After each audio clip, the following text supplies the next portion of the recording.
Hello everyone, welcome to the गॉम exam and guys, मैं लूप सोचित। एंड अगर आपकी गिटार की स्ट्रिंग टूट गई है तो घबराने वाली कोई बात नहीं है, बहुत ही इजी है। मैं इस वीडियो में आपको बताऊंगा कि आप अपनी गिटार की स्ट्रिंग्स को कैसे रिप्लेस कर सकते हो 3 इजी स्टेप से। सो चलिए स्टार्ट करते हैं। तो जैसा कि हमारे पास काफ़ी सारे क्लाइंट्स आते हैं और अपने मेजर एंड माइनर जो भी उनकी प्रॉब्लम्स होती हैं गिटार की या सर्विस के रिगार्डिंग आते हैं। तो ये जो क्लाइंट्स हैं उनके गिटार में कुछ प्रॉब्लम है। तो ये जो आप स्ट्रिंग्स देखिए यहाँ पर, स्ट्रिंग्स तो हैं 6 स्ट्रिंग है टोटल 6 स्ट्रिंग में से फर्स्ट एंड सेकंड स्ट्रिंग जो है इनकी टूट गई थी, इन्होंने निकाल ली है इसमें से। एंड ये हमें रिप्लेस करनी है। एंड सेकंड स्ट्रिंग पे भी काफ़ी रस्ट लगा हुआ है, तो आप उसको भी, अगर आपकी गिटार की स्ट्रिंग्स थोड़ी रस्टी हो गई हैं तो आप उसको भी रिप्लेस कर सकते हो। तो ये पूरा का पूरा सेट भी रिप्लेस हो सकता है। तो मैं आपको 1 बाय 1 बताता हूँ। तो हमें चाहिए क्या क्या टूल्स, वो मैं आपको दिखा देता हूँ। तो ये कुछ टूल्स हैं हमें जो चाहिए होंगे। वैसे सारी चीज़ें नहीं चाहिए। आप ये सोच रहे होंगे कि इस टेबल पे चम्मच क्या कर रहा है, तो ये एक हैक है जिसके बारे में मैं आपको बताऊंगा। क्योंकि अगर वैसे आपको कुछ नहीं चाहिए स्ट्रिंग रिप्लेसमेंट के लिए, आपको 2 चीज़ें चाहिए। जैसे ये स्ट्रिंग्स, कुछ लूज स्ट्रिंग्स यहाँ पे रखी हुई हैं। तो ये लूज स्ट्रिंग जो है फर्स्ट, सेकेंड एंड सिक्स जो हमें रिप्लेस करनी है वही है। तो या तो आपके पास ये हो तो वेल एंड गुड है, अदरवाइज आप एक पूरा स्ट्रिंग सेट लेके खरीद के एंड उसको सारी स्ट्रिंग्स को भी रिप्लेस कर सकते हो। अदरवाइज जो स्ट्रिंग ठीक है आप उसको रिप्लेस ना करके सिर्फ वही स्ट्रिंग रिप्लेस करो जो आपको जरूरी है रिप्लेसमेंट के लिए अभी इस टाइम। ठीक है, तो ये जो सेट है डी डायरियो का है, मैं भी काफी पसंद करता हूँ ये। तो अभी इसको ना यूज करके हमें यूज करनी है अभी फिलहाल जो स्ट्रिंग्स टूटी हुई है सिर्फ उसको। तो अभी मैं आपको दिखाता हूं। तो हम जो स्टेप 1 है उससे स्टार्ट करते हैं इस वीडियो को। एंड जो स्टेप 1 है, सबसे पहले जो ये वाला गिटार है, इस गिटार में जो फर्स्ट स्ट्रिंग है वो जिनका भी ये गिटार है उन्होंने निकाल दिए यहाँ पे। अदरवाइज मैं आपको दिखाता हूँ ये कैसे दिखेगी। इस स्ट्रिंग को मैं काट रहा हूं। इन केस अगर आपकी स्ट्रिंग टूटती है, अगर इनकेस आपकी स्ट्रिंग टूटती है तो मैक्सिमम टाइम वो यहां से टूटती है। मैं जानबूझ के इसको कटर से काट रहा हूं यहाँ पे, क्योंकि ये वैसे भी मुझे चेंज करनी है। हाँ, तो ये कुछ ऐसी दिखती है। तो आपको चेंज कैसे करना है, तो हाँ अब काम बारी आती है इन टूल्स की।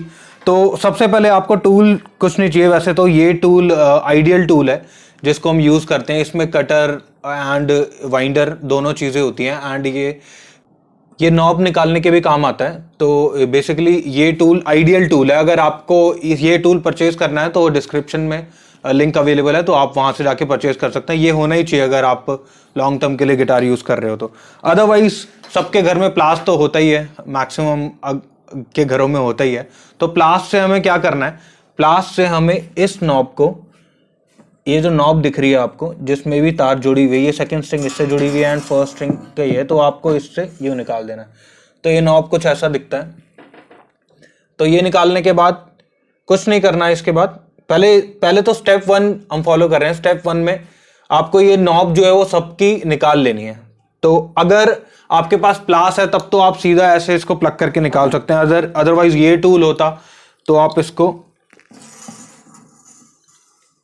इसका ये पोर्शन होता है, तो इस पोर्शन से आप यूं करके निकाल सकते हो इसको। ओके, तो अगर आपके पास ये वाला टूल भी अवेलेबल नहीं है तो चम्मच तो सबके घर में अवेलेबल होगा ही।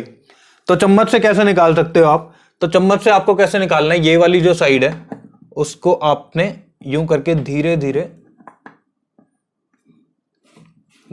करके ऐसे ऊपर करना है। देखो नॉब बाहर आ रही है ना, ऐसे नॉब बाहर आने के बाद आप इसको ये निकाल सकते हैं। सो इसलिए ये स्पून भी काफ़ी अच्छा काम करता है। अदरवाइज एक स्क्रू ड्राइवर से भी आप यूं करके इसको निकाल सकते हो। जो हमारे पास जो स्ट्रिंग है, जो ये जो स्ट्रिंग जो इसके अंदर अटकी हुई है उसको आपने निकाल लेनी है। एंड ये स्ट्रिंग्स हैं, तो फर्स्ट एंड सेकेंड स्ट्रिंग जो है ये ज़ीको ब्रांड की है, काफ़ी अच्छी है। ये स्ट्रिंग्स भी आपको लूज अगर स्पेयर में चाहिए या स्ट्रिंग सेट चाहिए तो डिस्क्रिप्शन में अवेलेबल है, आप वहाँ से परचेज कर सकते हैं। एंड निकालना एंड रिप्लेसमेंट तो मैं सिखा ही रहा हूँ। ये जो है फर्स्ट स्ट्रिंग को हम सबसे पहले लगाएंगे। एंड मैं स्ट्रिंग में आपको बताता हूँ 2 चीज़ें होती हैं। तो इसके 2 एजेस हैं, ठीक है। इसको ऐसे अनवाइंड करके, एंड इसके 2 पोर्शन है। एक पोर्शन जो है जिसके अंदर ऐसे हुक लगा होता है, एंड ये जो पोर्शन होता है वो सिंपल होता है जो कि यहाँ पर की में फिट होता है। एंड जो ये पोर्शन है इसको हम सीधा ले जाएंगे, जो कि ये फर्स्ट स्ट्रिंग है, तो इसको हम, जो ये हुक दिख रहा है आपको, इसको इसके अंदर डालना है। एंड इसके बाद इस नॉब से, ये नॉब का जो ये कट वाला पोर्शन है, इसका एक्चुअली दो पोर्शन होते हैं।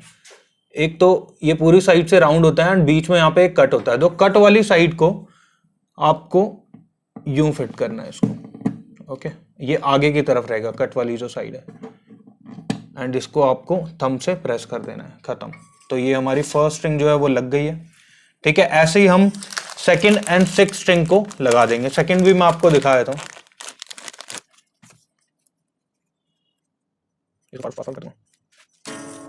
तो ये सेकंड स्ट्रिंग भी हमारी निकल गई है। सेम वही प्रोसीजर फॉलो करना है, इसके अंदर डाल के, एंड डालने के बाद इसको नॉब से थंब से दबा देंगे। ठीक है, तो दोनों स्ट्रिंग लग गई है। अब सिक्स स्ट्रिंग की बारी है। तो वैसे तो ये जो कॉस्ट है, इसकी कॉस्ट भी वेरी करती है। अगर आप किसी भी स्टोर से लेंगे तो ये जनरली ये लूज जो स्ट्रिंग होती है वो 30 to 40 रुपीज़ की आपको मिल जाती है। ये ज़ीको काफ़ी डिसेंट ब्रांड है, आप इसको यूज़ कर सकते हैं अगर आपकी स्ट्रिंग टूटी है तो। ये भी अवेलेबल है, आई थिंक 200 रुपीज़ का। तो इसका ऑनलाइन आपको अमेजन पे सेट भी मिल जाएगा, मैं आपको लिंक भी मेंशन कर दूंगा।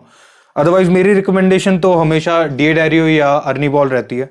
तो वो मेरी रिकमेंडेशन से, अगर आपको किसी भी गिटार की स्ट्रिंग्स रिप्लेस करनी है तो आप उससे ही करो तो बेटर है। उसका भी लिंक मैं मेंशन कर रहा हूँ। ठीक है, एंड इसको भी हम सेम प्रोसीजर से। तो जो हमारा सेकंड स्टेप था, वो सेकंड स्टेप मैंने आपको नॉब लगानी जो बताई, वो हमारा सेकंड स्टेप था। तो मैं आपको दोबारा एक बार बताता हूँ। तो हमेशा ये ध्यान देना है हमें नॉब के पास, ध्यान से बिल्कुल। ये नॉब की जो ये वाली साइड होती है जहाँ पर कट होता है, हमेशा वो सेकंड स्टेप में आपको ये स्ट्रिंग लगाने के बाद एंड वो वाली जो साइड है उससे ऐसे करके थंब से प्रेस करना है। तो दो स्टेप हमारे कंप्लीट हो चुके हैं। तो आते हैं अब थर्ड स्टेप पे, जो हमारा फाइनल स्टेप है, जो कि बहुत ही ज़्यादा क्रूशियल है। जितने ही बिगिनर होते हैं या प्रोफेशनल भी इवन उसमें गलती करते ही करते हैं। तो मैं आपको बताता हूँ कि जो बेस्ट वे है, किस तरीके से हम बेस्ट वे से उसको की में अपनी स्ट्रिंग को कैसे वाइंड करना है हमें। स्टार्ट करते हैं इसको फर्स्ट स्ट्रिंग से। तो फर्स्ट स्ट्रिंग को आपको सबसे पहले वाइंड करना है। हमेशा जब भी आप स्ट्रिंग वाइंड कर रहे हो तो आपको ये बात का बहुत खास ध्यान रखना है, हमेशा जो स्ट्रिंग होती है वो स्ट्रिंग अगर आपकी फर्स्ट सेकंड या थर्ड, ये first string second and third ये कीज हैं, हमेशा ये क्लॉकवाइज जाएंगी। हमेशा फर्स्ट सेकंड एंड थर्ड, हमेशा आप देख रहे होगे जो ये स्ट्रिंग है फर्स्ट स्ट्रिंग, मैं आपको ये थर्ड स्ट्रिंग जो लगी भी हुई है ये भी क्लॉकवाइज ही जा रही है। सो आपको फर्स्ट स्ट्रिंग को पकड़ के क्लॉकवाइज ही वाइंड करना है। तो वो कैसे करना है वो मैं आपको अभी बता रहा हूं। एंड इसके अलावा जो six, fifth and fourth, fifth, six जो कीज है वो हमेशा एंटी क्लॉकवाइज वाइंड होती है। ठीक है, तो ये हमेशा एंटी क्लॉक वाइंड होगी। ठीक है, इसका बेस्ट वे क्या है मैं आपको बताता हूं। जो फर्स्ट स्ट्रिंग है सबसे पहले आप उसको लीजिए एंड आपको फर्स्ट स्ट्रिंग से यूं वाइंड करना है इसको। तो आप एक मार्क कर सकते हैं इसको, सेकंड जो हमारा वो है उधर से आप इसको हल्का सा बेंड कर लीजिए। सेकंड जो की है उससे हल्का सा बेंड कर लीजिए। ठीक है, एंड इसके बाद यहां पर फर्स्ट स्ट्रिंग से, तो इसको हमेशा क्लॉकवाइज वाइंड करना है हमें, फर्स्ट स्ट्रिंग को and first, second and third string को। तो हमेशा हमने यहां से इसको मार्क कर लिया यहाँ पर, एंड यहाँ पर एक मार्क आने के बाद एंड इसको यहाँ पे हम हमेशा यहाँ पे थंब भी रख लेंगे, क्योंकि इसको जो है ये ओवरलैप नहीं करेगी ताकि आपस में। तो आप इसको ऐसे करके एक से दो बार आप वाइंड करके, एक से दो बार वाइंड करके आप इसको स्ट्रिंग को, ये जो होल हो रखे हैं यहां पर, उसमें से निकाल दीजिए।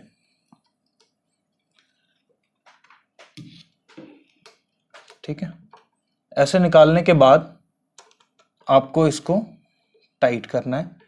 तो इसको आप, मैं घुमा रहा हूं की को आप घुमा के देख लीजिए कि वो टाइट हो रही है, लूज हो रही है। तो वैसे तो ये एंटी क्लॉक जो घूम रही है, एंटी क्लॉक घुमाने पे ये टाइट हो रही है। सो हमेशा यहाँ पे थंब रख लें ताकि वो ओवरलैप ना करें उसको, ठीक है। तो इसको बहुत ध्यान से करना है आपको ताकि स्ट्रिंग जो है वो टूट ना जाए दोबारा से।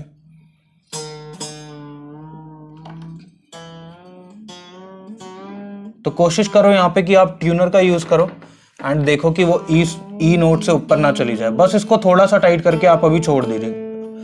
हम इसको थोड़ा सा टाइट करके अभी छोड़ देंगे, बस ऐसे ही, ठीक है। ये लग गई है एंड ये स्पेयर पार्ट बचा है, इसको हम बाद में कट कर लेंगे। एंड अब बारी आती है सेकेंड स्ट्रिंग की। सेकेंड स्ट्रिंग भी हम यहाँ पर लेके जाएंगे सेकेंड स्ट्रिंग को, एंड सेकेंड स्ट्रिंग को हम थर्ड वाली की से मार्क करेंगे। यहाँ पर एक ले जाके यहाँ पर हमने मार्क कर लिया यहाँ पर, ओके। एंड इसको हम एक और दूसरे तरीके से लगाएंगे, ओवरलैप ना करके हम इसको सीधा स्ट्रिंग को सीधा हम इसके अंदर लगा देंगे उस मार्क तक, ओके। एंड उस मार्क के बाद हम थंब को अच्छे से यहाँ पे प्रेस करके स्ट्रिंग को बॉटम तक, एंड यहाँ से हम इसको रोटेट करना चालू करेंगे।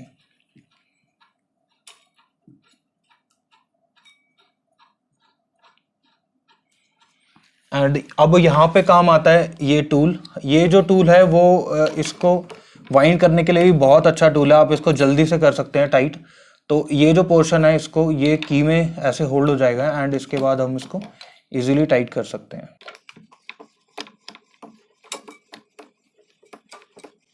इससे बस बेनिफिट यही है कि आपको थोड़ा सा जल्दी हो जाता है काम। अदरवाइज आप हाथ से घुमाएंगे तो भी हो जाएगा वही काम। आपको इस टूल की ज़रूरत है इतनी खास बहुत ज़्यादा नहीं है, बट हाँ अगर आप मतलब अच्छे गिटार प्लेयर हैं तो हमेशा आपके पास ये होगी ही होगी। जो भी प्रोफेशनल्स होते हैं उनके पास ये मिलेगी आपको ये वाला टूल, ओके। अब ये अच्छे से टाइट हो गया है। तो आप जब भी इसको टाइट कर रहे हैं हमेशा ध्यान रखिए कि आप जो है इसको तोड़ ना दे दोबारा से। वैसे मुझे तो नोट की नॉलेज है तो मैं इसको इतना टाइट नहीं कर रहा हूँ कि ये टूट जाए दोबारा। तो मैंने अभी इसको इतना टाइट कर दिया है कि मेरे को पता है कि अभी उस अपने नोट से ऊपर नहीं गया है तो अभी टूटेगी नहीं। ये मैंने थोड़ा टाइट करके इसको छोड़ दिया है। और जो इसका ये स्पेयर पार्ट है उसको अभी हम छोड़ देंगे। सारी स्ट्रिंग्स को लगाने के बाद उसको बाद में हम कट करेंगे, ठीक है। सो अब बारी है सिक्स स्ट्रिंग की। सो जो सिक्स स्ट्रिंग है वो हमेशा एंटी क्लॉक लगती है, ठीक है। तो एंटी क्लॉक ये यूं लगेगी, तो ऐसे ही हम इसको लेके एंड यहाँ पर हम मार्क कर लेंगे फिफ्थ वाली की से, ओके। हमने फिफ्थ वाली की से इसको मार्क करा एंड मार्क करने के बाद हम इसको यहाँ पर ये जो होल है उसके अंदर से घुसा के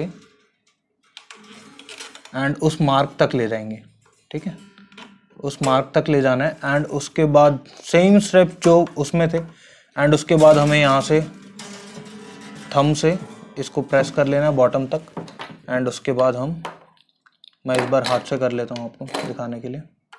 थोड़ा सा टाइम ज़रूर लगता है लेकिन हाँ आप कर सकते हो अपने हाथ से ही इसको टाइट, ठीक है।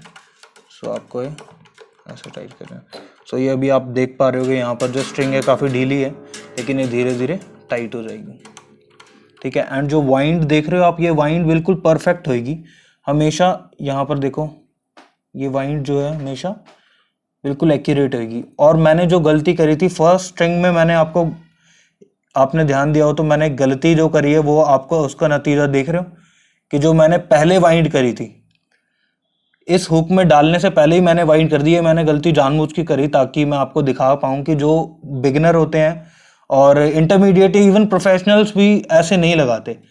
तो जो प्रोफेशनल वे है वो ये है जो मैंने सेकंड स्ट्रिंग में एंड सिक्स स्ट्रिंग में यूज़ करा है। एंड जो देख पा रहे हो आप फर्स्ट स्ट्रिंग में वो उसको ओवरलैप कर रही है। तो आप जितनी मर्जी कोशिश कर लो वो ओवरलैप करेगी अगर आपने उसको पहले मार्क करके सबसे पहले आपको उसको हुक में डालना है, ठीक है। तो अब हम इसको टाइट करेंगे। यहाँ पर से थंब नहीं हटना चाहिए, अगर ये थंब हटेगा तो वो उसको ओवरलैप कर जाएगी।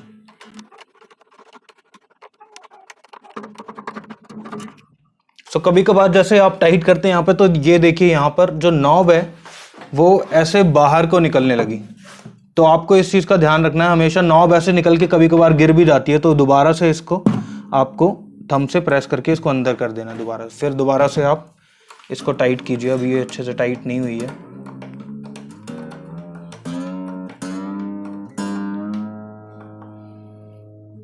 ठीक है, तो ये यहाँ पर भी नॉब है, उसको दोबारा से थंब से सबको ऐसे करके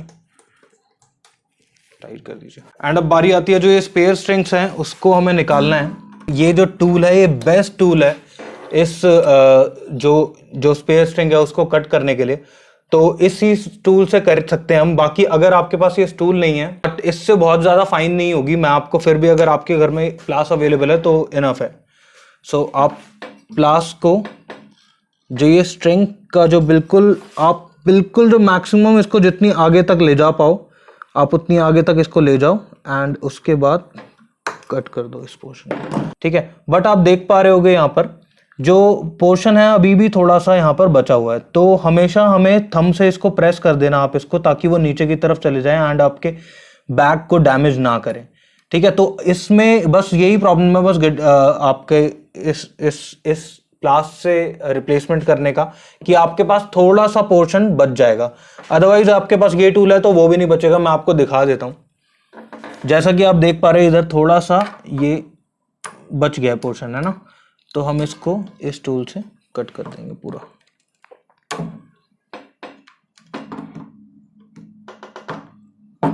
ठीक है, तो इससे काफी अच्छा कट गया है, तो कटने के बाद इसको हम टाइट कर सकते हैं। ठीक है,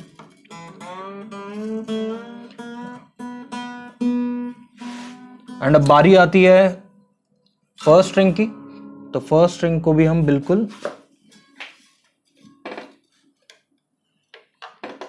फाइन काटने के लिए बिल्कुल आपको लास्ट तक ऐसे कट कर लेना है।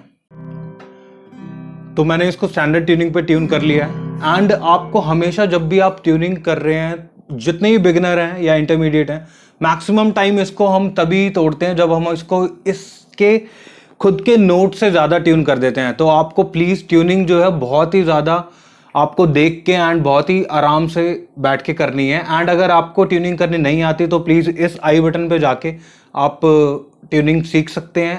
तो आप एक एक नोट को चेक कीजिए एंड उसके बाद ट्यून करें। हमेशा उस नोट से जब भी ऊपर नोट जाएगा तो आपके उतनी ज़्यादा रिस्क बढ़ जाते हैं स्ट्रिंग टूटने के। सो इस वीडियो में बस इतना ही। Thank you so much for watching and please comment में ज़रूर बताइए कि आपको इस वीडियो ने कितना हेल्प करा। एंड अगर किसी भी फ्रेंड की गिटार की स्ट्रिंग्स में या किसी भी सर्विस से रिगार्डिंग कोई भी प्रॉब्लम है तो प्लीज़ ये वीडियो शेयर करिए अपने फ्रेंड्स के साथ। And thank you so much for watching guys. मिलते हैं नेक्स्ट वीडियो में। बाय।